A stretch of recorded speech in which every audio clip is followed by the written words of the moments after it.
Hey, it's Socrates Little here with the first day of the topics I previously described in the breakdown of this channel. So today will be business.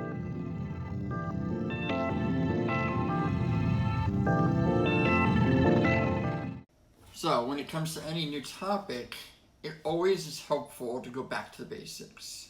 With business, it's such a wide and all-encompassing concept when it comes to a lot of things. But to put it simply, a business is somebody wanting to put something into action and they realize that if I put a little in now, it could be able to produce something later. I mean, you see plenty of businesses today that exist based off of this model where the fundamental principles are if I make something and somebody's going to want it, I need to put a little in now so that I can convince them to pay me to continue to make that or to continue to provide that service. Now, there are some pros and cons behind businesses. For one thing, when it comes to a business, it can be tricky to be able to acquire the capital you would need to be able to sustainably maintain that business. I mean, a lot of different industries that have businesses, they require a lot of money to be poured in before you can get anywhere. Restaurants, to be able to pay for there to be somebody to cook the food, maintain the storage of the food, be able to make a place and have that place be approved by the local government for you to be able to house your stuff there, for you to be able to have people come in and be able to eat your food. There's a lot that goes into it. Now, obviously, there's some parts that change between restaurants because you have to deal with different governments in the case. But that is one of the biggest cons that exists. Along with that, the con is that it can, if done improperly, lead to a lot of detrimental situations. But there are some pros behind businesses. For one thing, they're able to provide a very valuable commodity that people previously hadn't considered to be in place, or other businesses could serve as a means of competing with another business that's currently providing that service.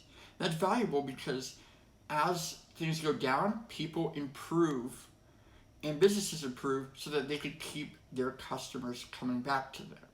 That's why in a market economy, it allows for people to want to come back if the business is willing to meet the needs and maintain a quality that incentivizes the people to keep coming back each time. Now, behind the history of business, there was a time where businesses never existed, where they were something, what are you talking about? We don't need business. But in its essence, a business is anything that can provide a service, provide a good. So there have been things that you could consider a farmer a businessman. But that's not what we typically associate today because we have more complex structures put into place based off of millennia of practices being refined and fine-tuned to where we're able to come to this point that we're at now. Now, there are some controversies that come behind businesses, like business owners being considered corrupt, being considered greedy, and that's something that could be a very hard thing to get behind and be able to go past when it comes to a new person wanting to enter into the business world.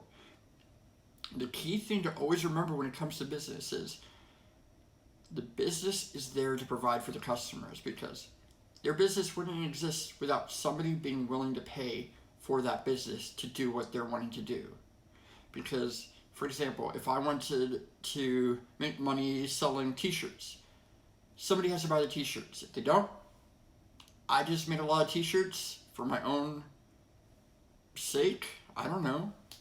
Without somebody being willing to make a transaction, it goes from being a business to just being a hobby. I mean, a lot of people enjoy building model airplanes, but it's not a business until they're selling it to somebody that feels that they would like somebody to build a model airplane for them, you know? And that's a key component behind business. You are driven to do something and you recognize you could also use it to help maintain a lifestyle for yourself.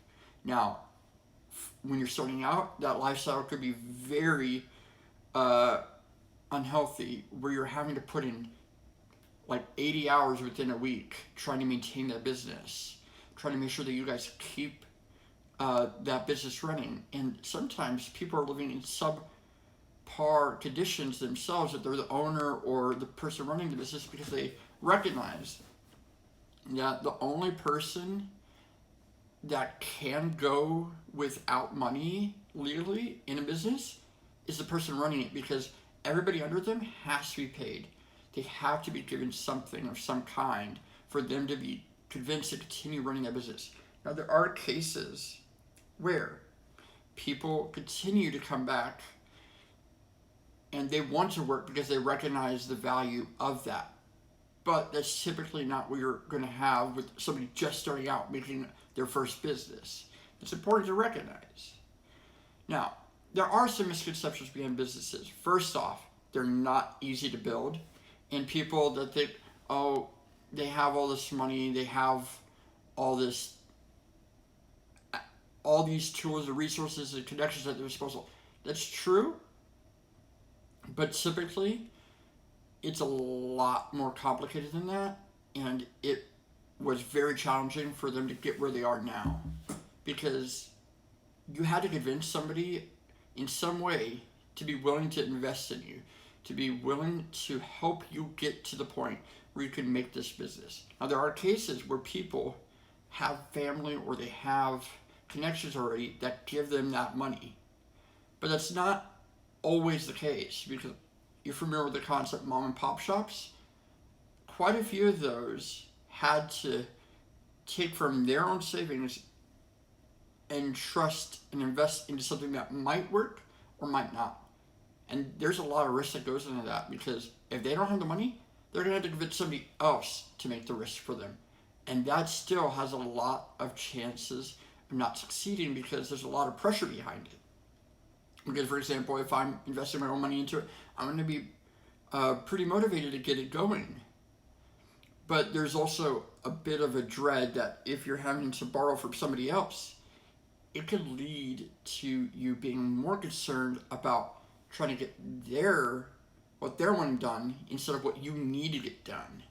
And that's a very fine balance you need to maintain. You also have to consider all the workplace environment, work ethic. You have to maintain all of those. So it's a very finely tuned, balancing act that you have to go through and be able to show people, look, I know that this could work. Will you help me make it work? Without that, you're not going to convince anybody. You need to convince your customers, you need to convince your investors, and you need to convince the local government that what you're doing will work, and that it's not going to end with something much worse than what you had set out for. That's all I have for today, but put in the comments if there's any concepts or any ideas about businesses that you've been wanting to hear more about. I'm going to be doing more. This was just a basics to go through the basic concepts. I could talk more in regards to the different types of businesses, the roles businesses play in the economy. Anything you guys want to talk about, just put in the comments below. You guys have a good one. This is Socrates Little, the Sincere Philosopher. See you next time. Hi, it's Socrates Little again, the Sincere Philosopher. Thank you so much for watching my videos. If you feel there are any topics you would be interested in me covering in the future, please comment below and subscribe, because it really helps the channel be able to grow and for me to be able to get more feedback. Thank you. Have a great day.